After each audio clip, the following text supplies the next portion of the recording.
Conor ain't even gonna fight anymore. He's just talking. If he wanted to fight somebody, he should fight me. O'Malley, right, gets all this credit for his hands. I think you're right there, if not better. When me and O'Malley fight, I'll get to show that I'm a lot better than him. O'Malley's not really one of those guys that gets to say that he's fought all of the best of the division. Like, obviously, I think you should get a title shot. Who do you think would be next? I really don't think that there's much of an argument. Jan's last 2 wins were guys that he won by decision, and I've finished both of those guys. So I honestly think Ilia would win that fight. And I think if those two are standing, I just think that Ilia's a way, way dangerous guy standing, and I just can't really see Islam like hurting him. It was a big fight against Umar. Do you feel you performed your best? Like I was getting frustrated in the fight because the plan was...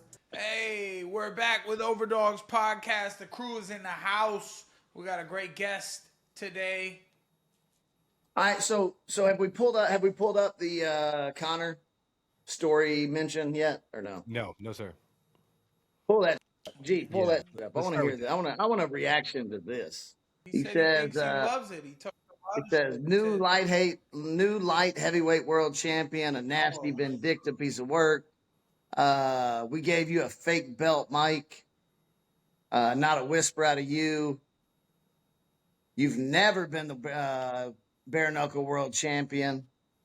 Most violent Jake Paul MVP. Ha ha ha ha ha. Don't mention bare knuckle again.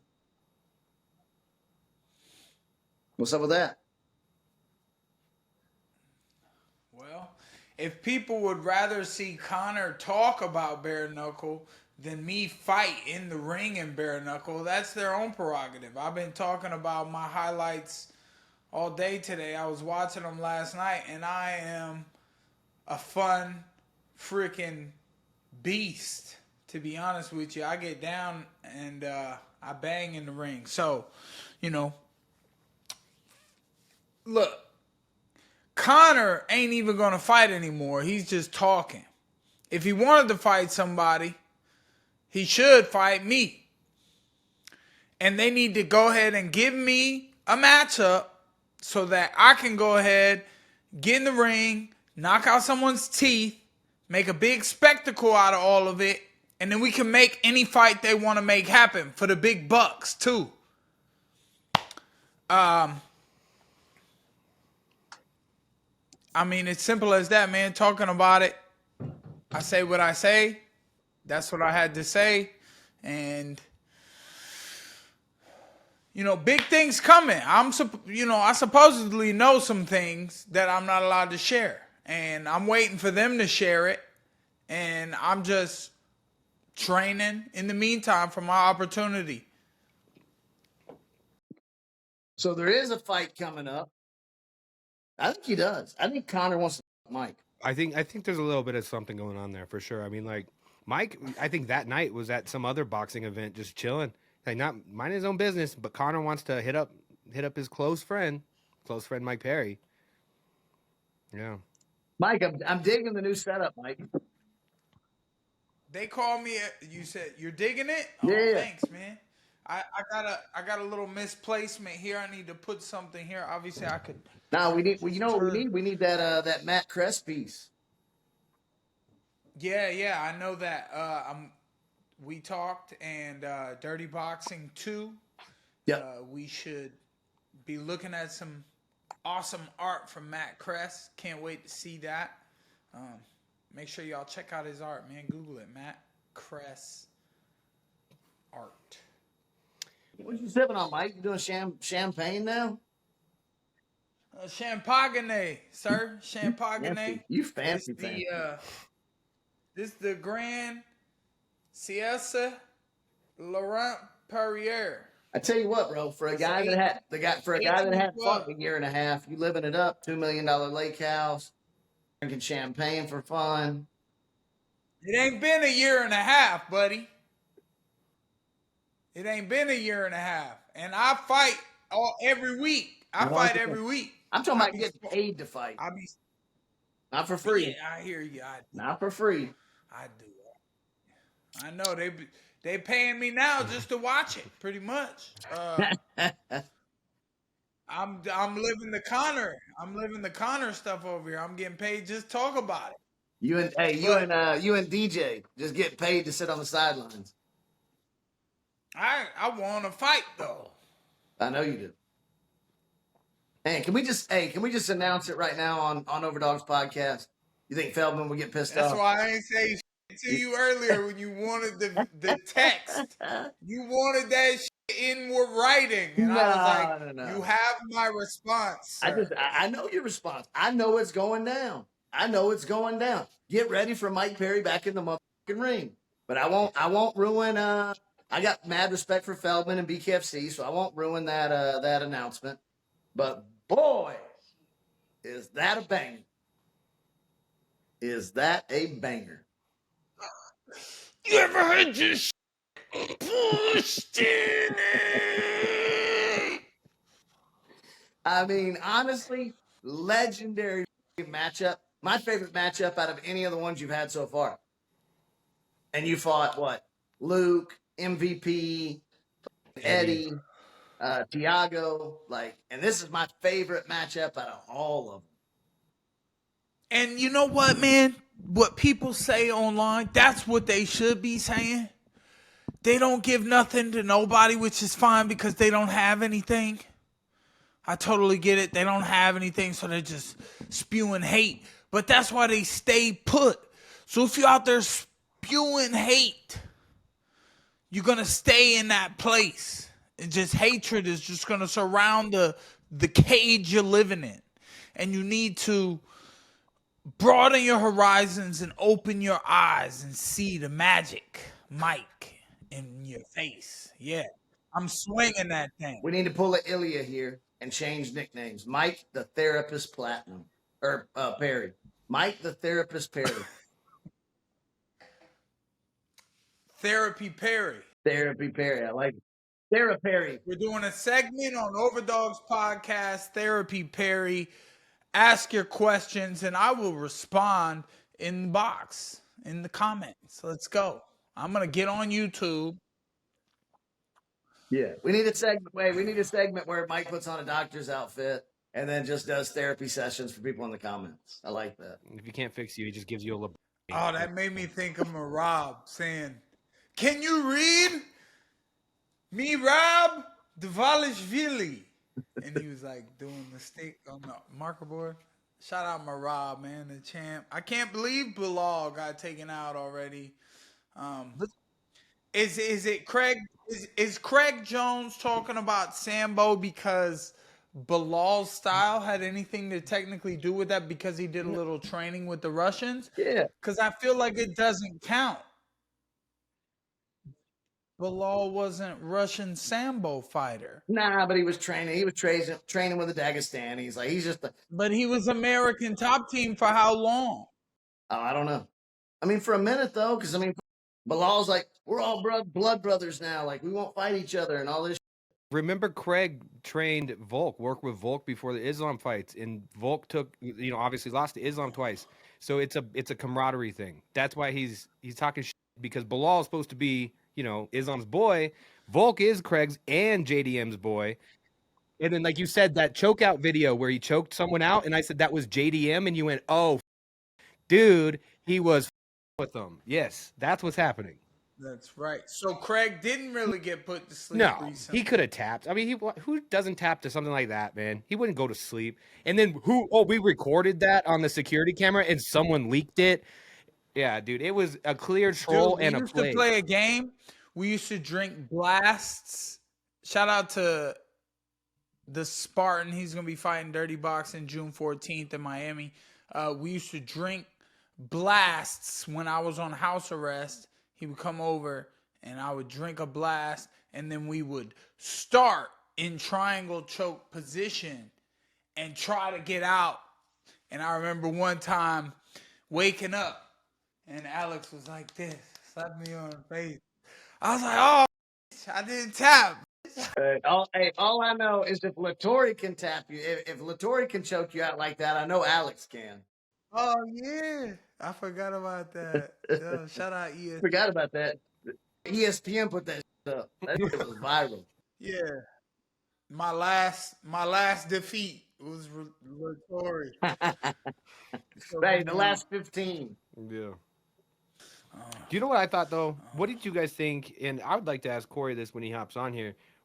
Everyone seemed confused. I thought Belal, what he was doing with the whole "I'm not taking someone down," was he was trying to put in his head that I'm not going to shoot on you. Then he was going to try to convince him of that as much as possible to let JDM lure him into a striking exchange where takedowns would be easier. He would then shoot on them later in the fight where we haven't seen JDM go 4 and 5, and then start shooting a little bit more, turning on the pressure, and hope he can gas him out and maybe get a TKO or something.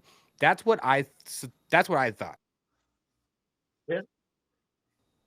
Yeah, I agree with that. And I agree with that. Jim's hands just ended up being way better than we thought. And Yep. takedown defense. Bro, JDM's a monster. Like, let's just clear that real quick. What's his win streak at this point? 17 or 18. Yeah, right? It's like absurd. one of the It's longest absurd. in UFC. And so people totally sleeping on dude. And honestly, to think that Islam's just going to move up and run through JDM, I think people got another thing coming.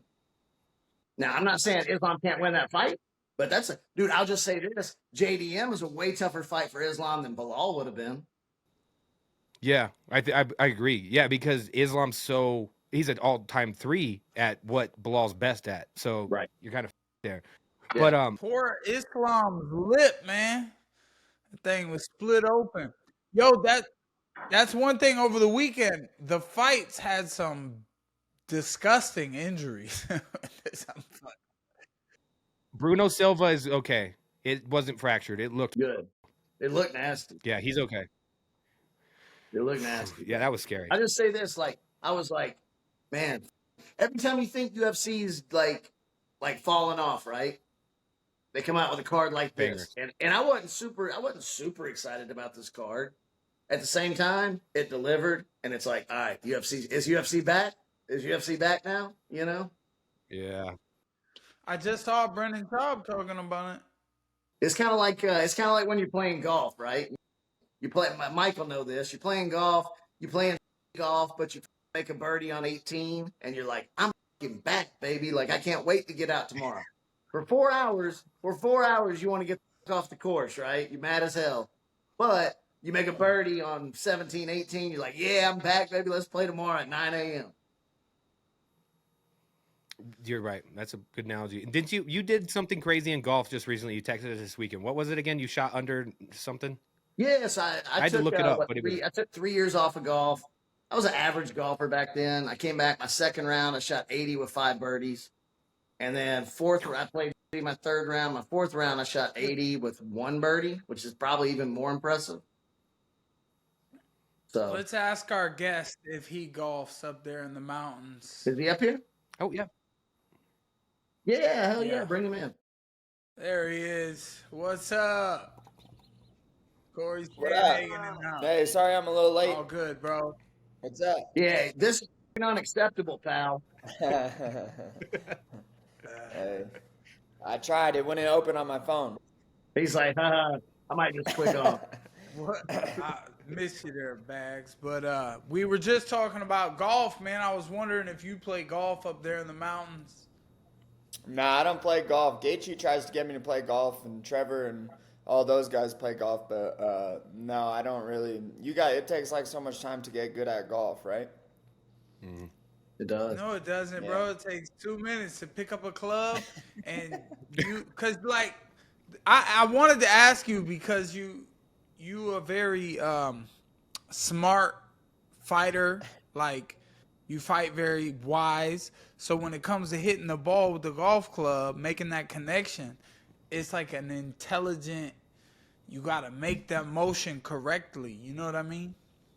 Yeah. I don't honestly. I only been golfing a couple times, and I didn't really think it was that fun. So I don't know. But you hooped before too, right? I what? You hooped before? Yeah. I was I grew up playing basketball. We were like a basketball family. Yeah. Same here. Cheers to you and your recent victory, Cory Sandhagen. Congratulations on that. Yeah. Hey, thanks, Mike. Hey, you're welcome, man. I'm doing great. celebrating today. Lots of good things. And, Nice. Just having a good time. But All I right. get to talk to you, man. Maybe future world champion. You've been really Hopefully. close, and you've stayed know. on the grind. Piotr Jan standing in your way. Maybe. Who do you think will be next? Like, obviously, I think you should get a title shot. So they told me that they're gonna wait until after the fight happens till they make any decisions. But what I think is honestly gonna happen is the fight's gonna play out however the fight plays out, and then I really think that they're not gonna have any other option other than me, which is because a lot of fighting for the belt I think is just a lot of timing. Like, was your last win good, and was it near when they're making that decision and stuff? So I mean, you can make an argument for Jan too, just like how you can make an argument for me. But I mean, I really don't think that there's much of an argument. Jan's last 2 wins were guys that he won by decision, and I finished both of those guys. So I mean, and Jan's lost to both of them already, Merab and Do O'Malley. you want that rematch? Eventually, I want the rematch, but I'd rather have the title shot next. Yeah. But yeah, I think that that's how it's gonna kind of play out, in my opinion. I think that I think that they'll just be like, well, Umar just fought for the belt. Jan took a fight in July, and also, has been a little bit on a skid and lost to both of those guys. So I think I'm sitting in a good spot. I just gotta persuade him, and I did my best in my last fight. So. Well, the Instagram video you dropped kind of clowning on the way fans treat your argument for it was hilarious, dude. Yeah. And I'm not used to seeing like some of that content from you. That was funny, dude. That was good shit. It was good. You're right. Yeah, good. Thanks. Yeah, thanks. Yeah, my sister was like, "You're not allowed to make fun of handicapped people." I was like, "Yes, I can." Yeah, dude, it was hilarious. Yeah, watch this go viral. Watch this. Now we've been saying for a minute like Cory needs a shot. Like we've been saying that for a minute on this show, and I one thing I want to ask is like O'Malley, right, gets all this credit for his hands, his boxing, and I think you're right there, if not better. Very Like, similar what do striking you what do you think about maybe your lack of like praise in that area compared to others? Oh yeah, I mean, I guess I don't really care, honestly. Like I think that when me and O'Malley fight, I'll get to show that I'm a lot better than him, and unless I get that opportunity, I don't really feel like arguing with the ether of the internet about who's better at what.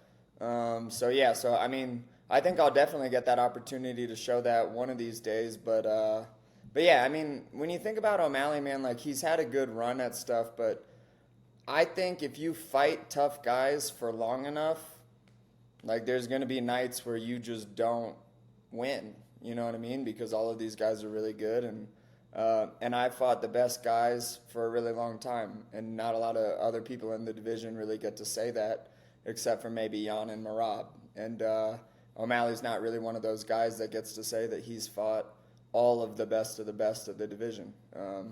And so, yeah, I mean, I think that when he does that, he's going to have off nights and he's going to lose. I sometimes have off nights and I've lost, and that's just how fighting works. Well, it was a big fight against Umar in Saudi Arabia. And, can you tell us a couple things that stick out in that fight? Do you feel you performed your best? That Umar fight before he fought for the title, and then you watch him compete for the title, and you're like, Merab pulled some things off. What are your thoughts on all that? Yeah, I mean, I think that I definitely didn't perform my best, but I just made like little tiny errors that definitely would have made the fight winnable for me. Like I was getting frustrated in the fight because the plan was I was going to cancel out his wrestling, which I did do. But then I knew that he's kind of a point guy too. Like he likes to score from the outside. He's not really looking for big shots. I do that as well. So I was like, okay, that'll cancel out. And then I was like, so who's going to win the rounds is going to be based off of who can land, kind of have that like bigger moment in the rounds. And so I just got really hyper focused on that piece, and it kind of just fucked up the way that I was fighting, because I was trying to, the whole time I was trying to have big moments, and that's just like not what I do. So I mean, I made that error, which made me not fight like how I feel like I typically fight. And so yeah, I live and I learn, but I just kind of overthought that one a lot too, because he kind of had a unique style, and I'm the type of idiot to like overthink stuff and overdo stuff. So yeah, I just did a lot of that. So I'll just make corrections, and I know that we'll probably fight again in the future. We're both fairly young, so I'll just be ready for him next time. I love that answer. I love the response, how you broke it down. You've thought about all those things, and it was critical, tiny little errors that you made that built up over time. I mean, that's all high level stuff that most people wouldn't realize or understand. You're real quick. Let me stack onto that. You have an interesting. I mean, you fought pretty much no one but the best guys since you came here from LFA. Your only losses are to former champions, and one of them, like TJ Dillashaw, Piotr Jan, Aljamain Sterling, and then obviously Umar, who was fighting for the title. Do you think there's anything to be said about you don't have any rematches, and those are all top of the division guys like you've always been? Do people not like rematching you because you're a hard fighter, and like you said, you leave a fight and you learn from it. You don't take it to heart and just you'd probably be a scary rematch for all of them. Do you think there's anything there? Maybe. I mean, I don't think too many of these guys are big, like I don't think anyone's like really scared of me or anything, you know what I mean? Like I definitely don't think that Jan's like afraid of me, or like I think that everyone's pretty tough. I guess TJ's retired now, Aljamain's in another division. Yeah. But yeah, I mean, I just been really good at almost winning all of these damn fights that I need to be winning, and yeah, it's just hard because this sport is really hard, and I'm just trying to figure all of this out as best that I can, while I can. But I mean, with the rematch stuff, I mean, the only guy that I'll certainly rematch Jan and Umar at some point. I just think it's going to happen a little bit more down the line for sure, but down the line doesn't mean like multiple years, or maybe next year or the year following probably. I see Piotr Jan being like your first title defense if you became champ. That's going to happen. Yeah, definitely. I think that yeah. I mean, I really wanted to watch Jan and Umar fight, to be honest. I'm kind of upset that one's not Jan's next one, because I was really curious of how that fight was going to go, so that's a bummer. But yeah, I mean, dude, there's a ton of really, really good fights that you can still make at the top, Me and O'Malley is a giant fight. I think me and Merab is a giant fight. Maybe not as big as me and O'Malley, because people have really been calling for me and O'Malley for a long time. I think that Merab has beat Umar and Jan, so maybe not as exciting there. But me and Jan's fight was 4 years ago, and that's like half my career ago. So that's definitely a really exciting rematch. And then O'Malley and Umar is a really exciting fight too. And so yeah, I mean, there's within like this little mix of guys at the top that we got, there's still some really good fights to be made. Absolutely. 100%. I guess my question is you said like you got in your head too much, right? In that fight. So how now do you go and readjust so that you don't get in your head too much? Yeah, so one major change that I made from the last camp to this one when I fought Figgy is I kind of let my coaches do their job because before I was like really micromanagey, Me and Trevor's first fight together was the last one, and when you're working with someone new, especially me just being the way that I am, it's really like I can't just like trust people. It's like hard for me to just like trust that. It's just a hard thing for me. So this camp I definitely adjusted and was like, hey guys, like last camp I put way too much on my plate and that was my bad. I fucked that one up for us. So this time I'm going to just listen. I'm going to be a good student to you guys and I'm just going to listen. And that took so much stress and so much junk off of my table and off of like my mind. And I was just like, hey, these guys I trust, they're experienced, and I'm just going to listen to them. And yeah, that was a major, major change. And it made all of this so much less stressful too, just to like not micromanage my camps, which is my own fault. Looking back, do you think that went directly how you would have planned for it to go? Like the coaches kept you on the track that your analytical mind would have set it on? Sorry, I kind of disappeared here for a second. I don't know why. Maybe, but honestly, I think that these guys are better than I am at like they know more stuff. Like Trevor, I think is one of the most knowledgeable coaches that I've ever met. My wrestling coach, Carrington Banks, is like one of the most experienced and best wrestling coaches that I've ever had. Ryan Hall is obviously a really, really good jiu-jitsu guy in the game. So, man, it's more like my just idiotness that just, or stubbornness. I'll just call it stubbornness that kind of sometimes can get in the way and make me overthink things. And even like opponents, like I think about this, like when you're in love with someone, like you don't get to see that person as they kind of truly are because you're just too connected to it. You know what I mean? And your own game and how you view your opponent, I feel like you're just too close to see who they truly are. Like there's too many emotions and too many feelings around your opponent and around your own game where you can't see what reality actually is. And so that's like a big change or a realization that I made, a few months back before this camp started, where I was like, man, like, because I noticed it when I was watching other guys, I was like, look, man, like, do this. Like, this is the proper thing to do. And they'd still be a little stubborn because fighters can be stubborn. But I'm like realizing like, oh, they literally can't understand the truth because they're too connected to their opponent and they just like can't see it from an outsider's view. So me coming to that realization really helped me a lot, just realize what it was that was going on between coach and student too. That's like an incredible point I've never thought of. It's like convincing your boy that the person he's in love with, like, bro, she's f***ing you over. That is a succubus. You need to, I promise you, I'm not trying to f*** with you. You need to see this from a different perspective. That's incredible. That's a really good point.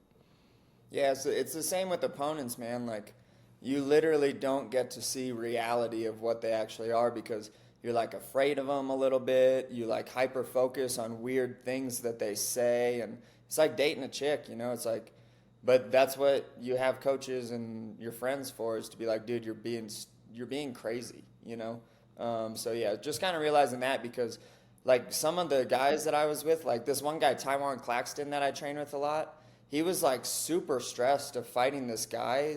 And I was like, dude, that guy sucks. Like, you're going to kill that guy. And in my head, I'm like, oh, shit, I do that all the time too, And I was like, oh, I got to quit doing that. But yeah, so yeah, just learning, I guess, more and more as time goes is all. That's tough. That's a very like introspective, high level answer. Probably one of the better ones that we've gotten on the show, to be honest. It's like once you do give up that, because you got to trust somebody to listen to them, right? Mm-hmm. Obviously, but once you do, if you let that go and you trust them, then you're gonna get better. But it's just like it's giving that up. It's a really hard conversation for me because I'm like, when I'm in that position, and obviously in Cory's position, they've never been as high as he is or as I am. I'm the highest guy in this position.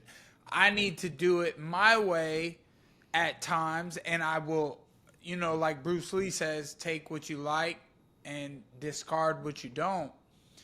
And, sometimes I can't leave it all up to the coaches. I have to implement my own things, but you do get really stressed out when you're like, what did you say you called it? Small detailing of everything. Like you were compartmentalizing your whole camp, and that's stressful.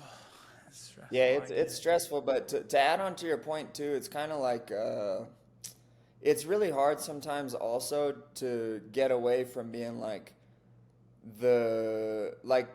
I know, for example, myself, I feel like there aren't a lot of people that are capable of working harder than I can, and also that will care more about me doing well than I will care about me doing well. And that's just like a piece of like learning to grow closer to your coaches is you got to understand that, man, like these people really, really care about me. Like the same way I care about winning fights, they care about me winning fights too. It's like their passion is coaching, mine is fighting. And the same way that I love fighting, they love coaching. And just trusting that in people is like really, really difficult sometimes. And to also be a hard worker and be like, man, and you know what got me to this point is I'm willing to work harder than everyone else, but there's also other people out there that are willing to work harder than everyone else. And once you kind of figure out who those people are, which takes a really long time because a lot of people are full of shit.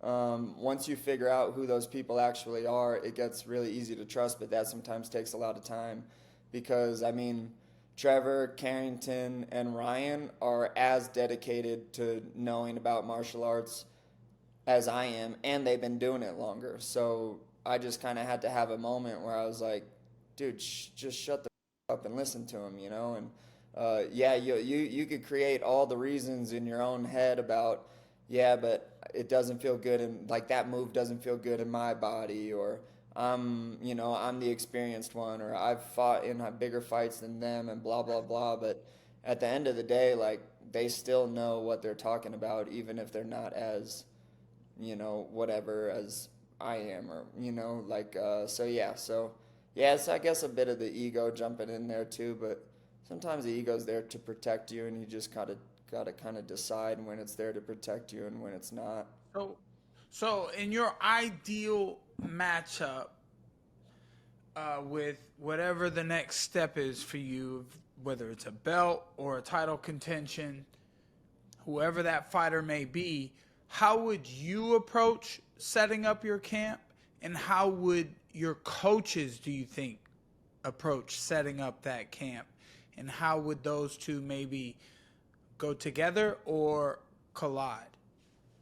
Well, there's like a couple things that I deeply believe are like reasons that I got to where I am.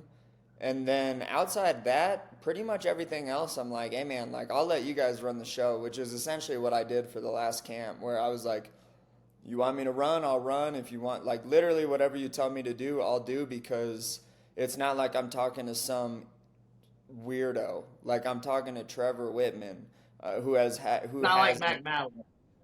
I'm sorry? It's not like Matt Malley. You're actually listening to like somebody with some influence here. Yeah. And I'm like, okay, and I'm also listening to Carrington Banks, who like won state wrestling, it feels weird to like boast about myself and to boast about other people, but Carrington Banks is also one of the best coaches that I've ever met in wrestling too, and Ryan Hall, of course, also. So me just being like, honestly, man, like now I'm kind of just like, hey man, you guys do what a coach is supposed to do, and I'll do what a fighter is supposed to do. And if I really, really believe in something strongly, I'll say that. But outside that, I'm just gonna trust you guys. So really, man, the whole last camp, I didn't really have too much. Like, I mean, I had say, but I didn't really like interject too much. I was just like, hey, what you want me to do? That's what we're doing today. And man, it was so much. I want to add on here a little bit. How did you feel last camp and last performance versus maybe like the past three? Was it so much better? Yeah, I mean the whole camp felt a lot less stressful because I wasn't like at home, not turning my brain off about the fighting. So that was definitely different than probably every other fight that I've had in my career. I didn't like analyze every single detail of what was going on because I just trusted people that they were doing a good job in doing that for me, which was good. The last fight I felt good in. Also, another cool thing that Trevor's been really helping me with is Trevor's really big on like the mind of a champion. And Banks is too. Everyone has like their own unique flair on like Shout out to Rose Namajunas. Yeah, like the mentality of what a champion is or needs to be. Everyone has their own little different flares on, and I was also stubborn in like ways of thinking about that too. So another big thing that changed in the last camp was Trevor was like, "Hey man, like I know you're like a humble guy, and I know that you don't like attention and you don't like talking about yourself and this and that." But he was like, "Man, like." It's okay to be confident. You know what I mean? Like, it's okay to say that you really do think that you're the best, not only in like your division, but in like this generation of fighter. And like, that's an okay thing to feel, and that's an okay thing to say. And so he's kind of helped me kind of like break through some of that stuff, because I can kind of be like, if someone tells me something, I'll be like, okay, well, show me. Like, show me that that's real, you know? And if you can't do that, then it doesn't work. Like, it doesn't like make sense to me. But now I'm starting to buy into the whole idea of like believing in yourself, I guess, more without evidence, you know? Like, I know that I can go out, perform. I know that I can fight good. I'm like technical. I know that like technically I could be the best or whatever. But now I'm really starting to buy into the idea of like, man, It's called I'm the trusting greatest, yourself, you know? man, So, and your talent. It's trust is the word. Yeah, you just need to trust yourself, yeah. bro. Yeah. But it's also what he just said about trusting his camp, right? So now he came out, he put on a phenomenal performance because he kind of let all this go, right? Took it off his plate and was like, all right, I'm gonna actually like let you guys do your thing. And then look what happened. He turned into potentially the best Cory Sandhagen we've seen, right? So now that the whole reason I was asking that question was like, what if we are seeing another level of Cory Sandhagen because he has let all the bullshit go and he starts to listen to people. He's already got the skill set. Now he's listening to people that have, experience, right? Even if they're not fighters, it doesn't matter. Look at Michael Jordan and Phil Jackson, right? Like Michael Jordan had a lot. I mean, Phil Jackson had a lot to do with Michael Jordan. Like, let's be honest, the greatest athlete ever. But at the same time, those coaches were there for a reason. Phil Jackson couldn't beat him in Pig if you played 10,000 times. But are we now seeing the best Cory Sandhagen coming up in the future, potentially?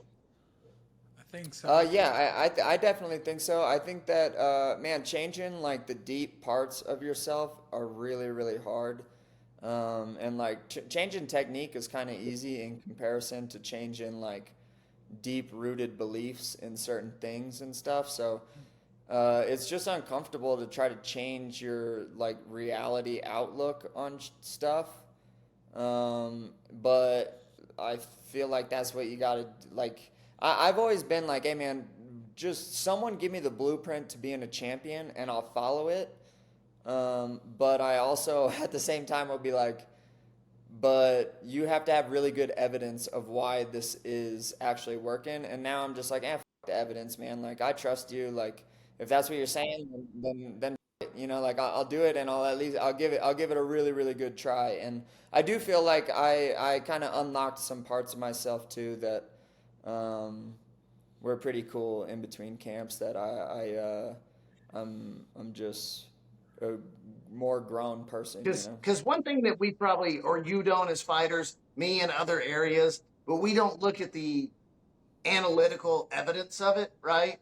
We want to see it like through our own eyes.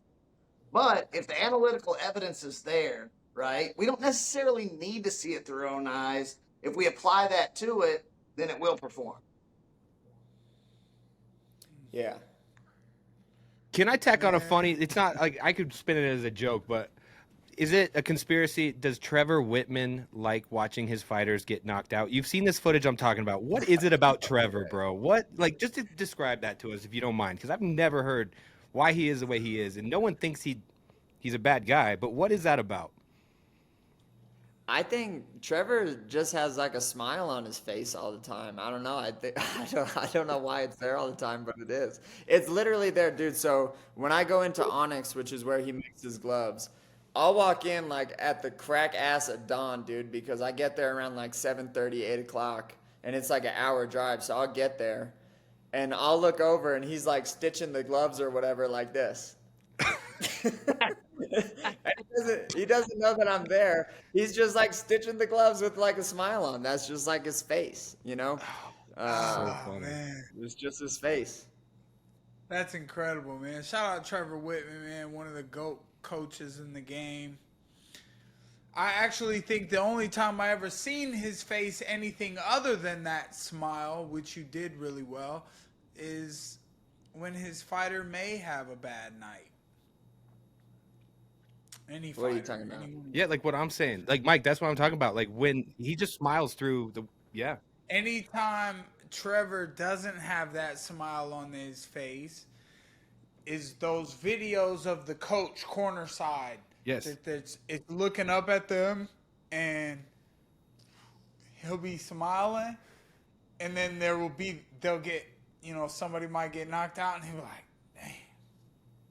And then he just goes right back to Yeah, I actually, I'll be honest. I've thought about this a little bit, and I think that like how people make like stupid faces when they're really focused on something, like Yep. know.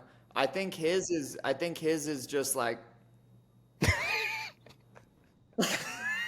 I think that's what it is, dude. It's just like.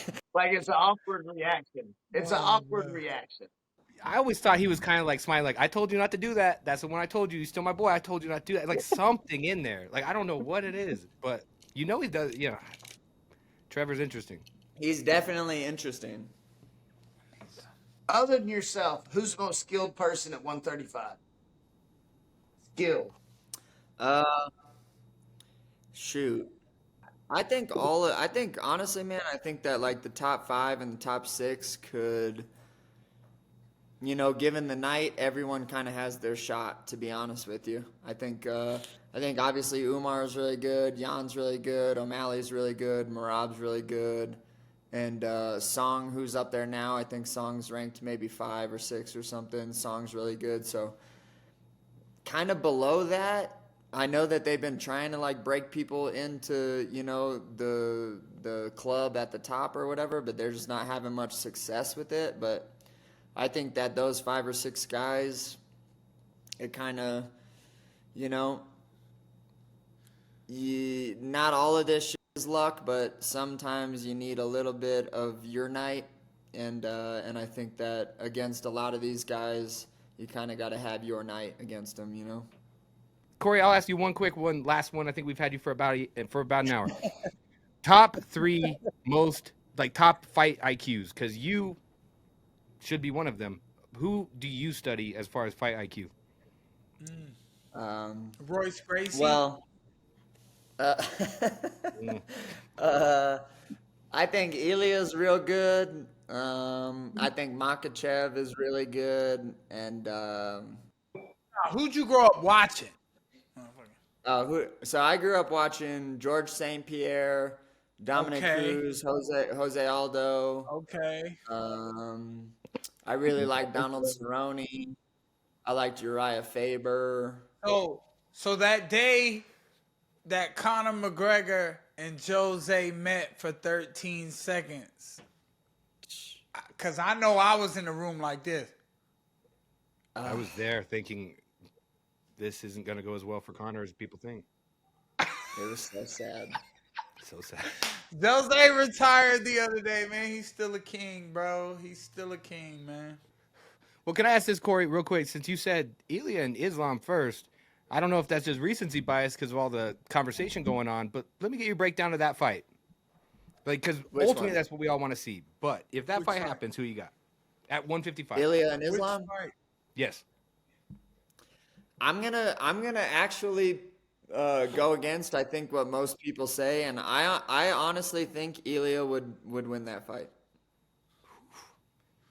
Do you mind giving I us know any? it's a hot take, but I do. I think his like stature is going to be hard to take down for Islam, and I think if those two are standing, I just think that Ilia is a way dangerous guy standing, and I just can't really see Islam like hurting him because his guard is real good, and man, I think Ilia will win that one. How do you feel about JDM's performance and possibly an Islam and JDM fight, real quick?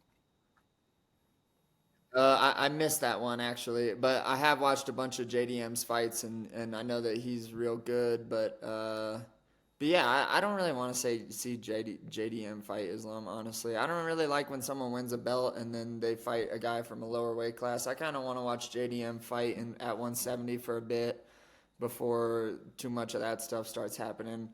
I really want to watch Ilia and Islam fight, and I really want to watch Tom Aspinall and John Jones fight. Those are That's the a two guy fights from a I'd lower love to weight class. Absolutely. Yeah. Ilia coming up from the lower weight class. He's taking his time. That is an interesting fight, though. I don't know, though. I think I might.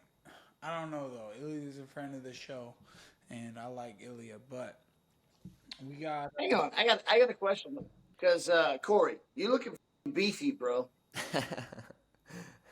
You looking beefy. Yeah, everybody send Ice Bagz rainbows in the chat. He's been on it all week. I've been sending him rainbows every day. Everything he says just keeps getting a pause. So make sure everybody sends Ice Bagz rainbows in the chat. You're looking big, dude.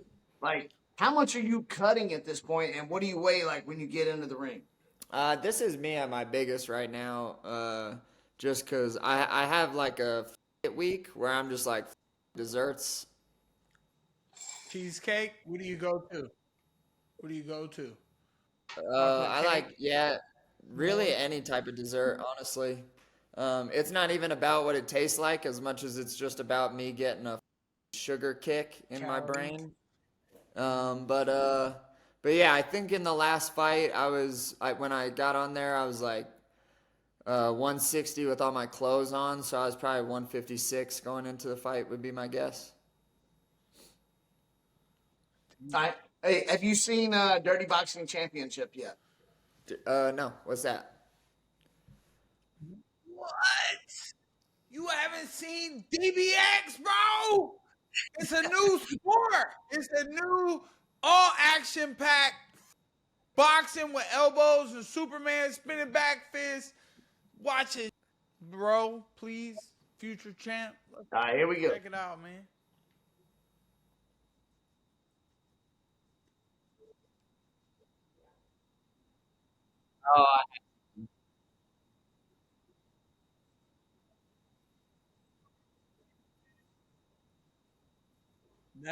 I don't know why that's in there.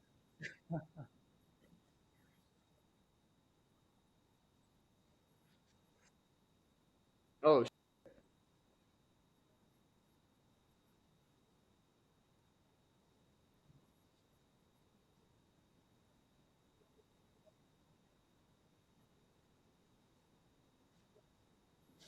So that Mike, tell him about the rule set because I know Cory was smoking this.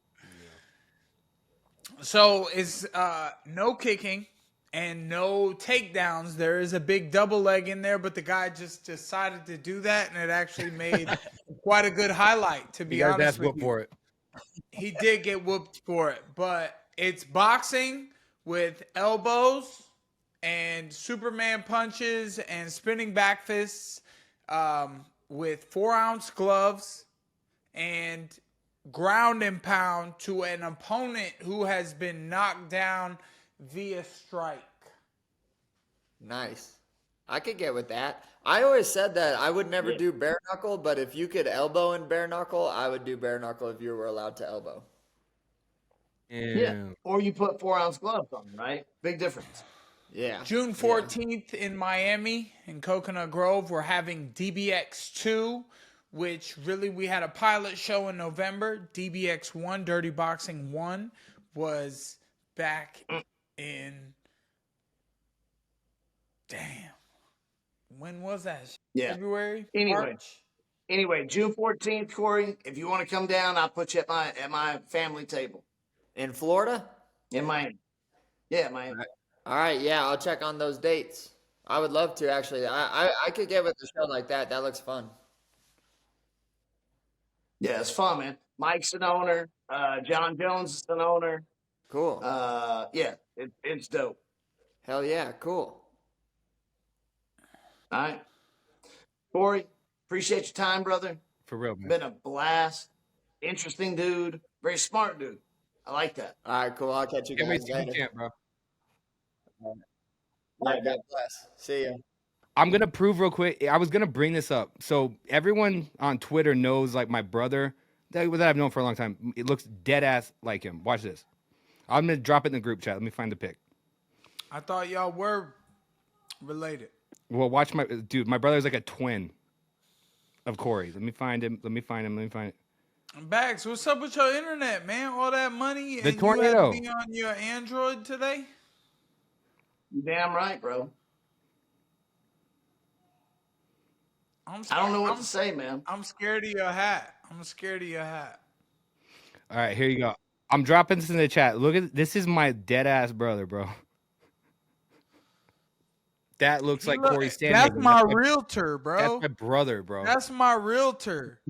That's Mario Denise Realty.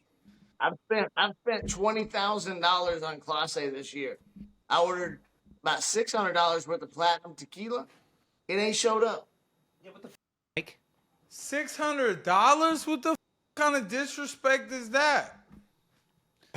Bro, that's a tester. That's like me checking out your product. I know. It ain't gonna get to your house. Look, it's gonna be the best. It's gonna be the best Father's Day gift you get. All right. Hopefully, I ordered it a month ago. They gonna have it at DBX too, Mike, or what?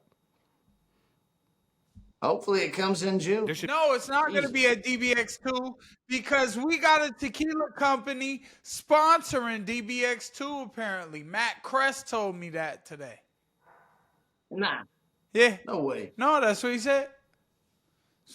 No way is your tequila company not the sponsor of DBX2. No, it's Jose. Nope. You know you got the rainbow. I won't let that happen.